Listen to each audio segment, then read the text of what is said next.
أعوذ بالله من الشيطان الرجيم بسم الله الرحمن الرحيم সূরা কাহফ মক্কা অবতীর্ণ আয়াত 110 12 রুকু।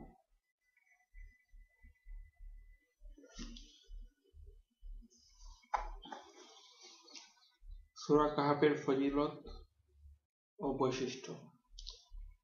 মুসলিম, আবু দাউদ, তিরমিজি, নাসাই, মুসনাদ আহমদ হযরত আবু দারদা থেকে একটি রিওয়ায়াতে বর্ণিত আছে যে ব্যক্তি সূরা কাহফের প্রথম 10 আয়াত মুখস্থ করে সে দাজ্জালের ফিতনা থেকে নিরাপদ থাকবে।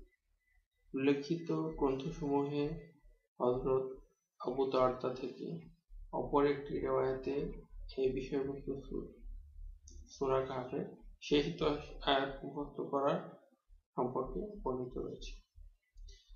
মুসনাদে আহমদে হযরত সাহল ইবনে মুআযের রিওয়ায়াতে বর্ণিত আছে যে রাসূল সাল্লাল্লাহু আলাইহি ওয়াসাল্লাম বলেন, যে ব্যক্তি সূরা কাহফের প্রথম ও শেষ আয়াতগুলো পাঠ করে তার জন্য তার পা থেকে মাথা পর্যন্ত একটি নূর হয়ে যায়, এবং যে ব্যক্তি সম্পূর্ণ সূরা পাঠ করে তার জন্য জমিন থেকে আসমান পর্যন্ত নূর হয়ে যায়। কোনো রিওয়ায়াতে বর্ণিত আছে যে ব্যক্তি শুক্রবার দিনে সূরা কাহফ তেলাওয়াত করে তার পা থেকে আকাশের উচ্চতা পর্যন্ত নূর হয়ে যায়, যা কিয়ামতের দিন আলো দেবে, এবং বিগত জুমা থেকে এই জুমা পর্যন্ত তার সব গুনাহ মাফ হয়ে যাবে।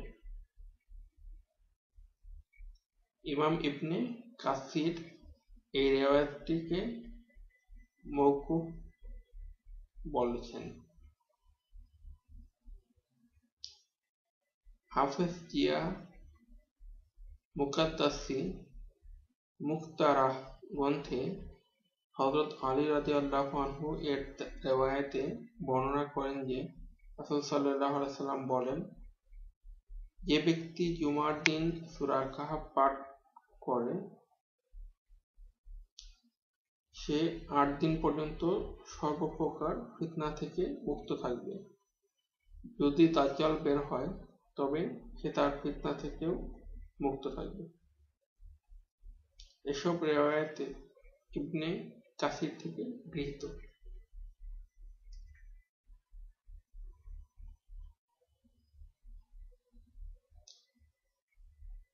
রুহুল মাআনিতে হযরত আনাস রাদিয়াল্লাহু এর বর্ণিত রিওয়ায়াতে রাসূল সাল্লাল্লাহু আলাইহি ওয়াসাল্লাম বলেন, সূরা কাহফ সম্পূর্ণটুকু এক সময়ে নাজিল হয়েছে এবং 70,000 ফেরেশতা এর সঙ্গে আগমন করেছেন।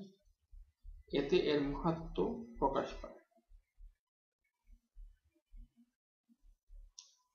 শানে নুজুল। ইমাম ইবনে জারির তাবারি হযরত ইবনে আব্বাসের রিওয়ায়াতে বর্ণনা করেন, যখন মক্কায় রাসূল সাল্লাল্লাহু আলাইহি ওয়াসাল্লামের নবুয়তের চর্চা শুরু হয় এবং কুরাইশরা তাতে বিব্রত বোধ করতে থাকে, তখন তারা নজর ইবনে হারিস ও উকবা ইবনে আবি মুইতকে মদিনার ইহুদি আলিমদের কাছে প্রেরণ করে। তারা পূর্ববর্তী গ্রন্থ তওরাত ও ইনজিলের পণ্ডিত ছিল।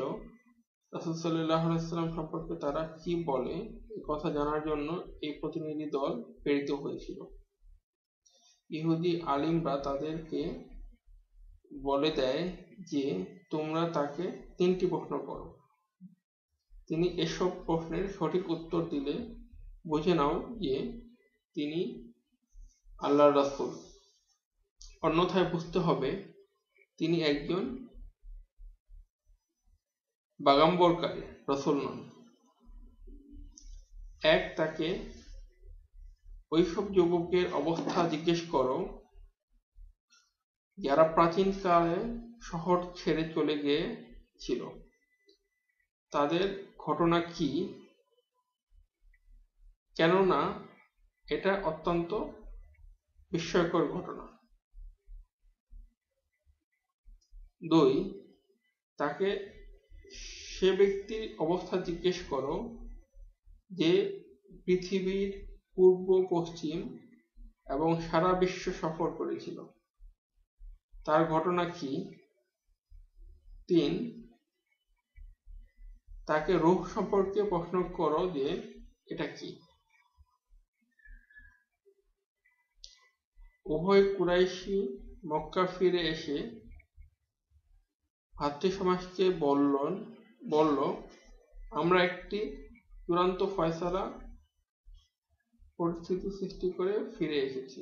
অতএব তারা তাদেরকে ইহুদি আলিমদের কাহিনী শুনিয়ে দিল।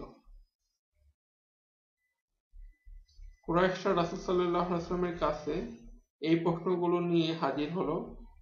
তিনি শুনে বললেন, আগামীকাল উত্তর দিব। কিন্তু তিনি ইনশাআল্লাহ বলতে ভুলে গেলেন। কুরাইশরা ফিরে গেল। রাসূল সাল্লাল্লাহু আলাইহি ওয়াসাল্লামের ওহীর আলোকে জবাব দেবার জন্য ওহী অপেক্ষায় রইলেন।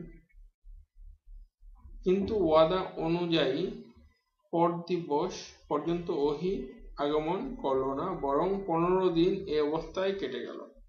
ইতিমধ্যে জিবরাইল ও এলেন না এবং কোনো ওহীও নাজিল হল না। অবস্থা দৃষ্টে কুরাইশরা ঠাট্টা বিদ্রূপ আরম্ভ করে দিল। এতে রাসূল সাল্লাল্লাহু আলাইহি ওয়াসাল্লাম অত্যন্ত দুঃখিত ও চিন্তিত হলেন। 15 দিন পর জিবরাইল সূরা কাহফ নিয়ে অবতরণ করলেন। এতে ওহীর বিলম্বের কারণও বর্ণনা করে দেওয়া হলো যে ভবিষ্যতে কোনো কাজ করার ওয়াদা করা হলে ইনশাআল্লাহ বলা উচিত। এই ঘটনা এরূপ না হওয়ার কারণে হুঁশিয়ার করার জন্য বিলম্বে ওহী নাজিল করা হয়েছে। এ সম্পর্কে এ সূরার নিম্নোক্ত আয়াত আসবে। এ সূরার যুবকদের ঘটনাও পুরোপুরি বর্ণনা করা হয়েছে। তাদেরকে আসহাবে কাহফ বলা হয়। পূর্ব ও পশ্চিমে সফরকারী যুলকারনাইনের ঘটনাও বিস্তারিত উল্লেখ করা হয়েছে এবং রূহ সম্পর্কিত প্রশ্নের জবাবও কুরতুবী ও মাঝহারি। কিন্তু রূহ সম্পর্কিত প্রশ্নের জবাব সংক্ষেপে দেওয়াই সমীচীন ছিল। তাই সূরা বনী ইসরাঈলের শেষে আলাদাভাবে বর্ণনা করা হয়েছে এবং এ কারণেই সূরা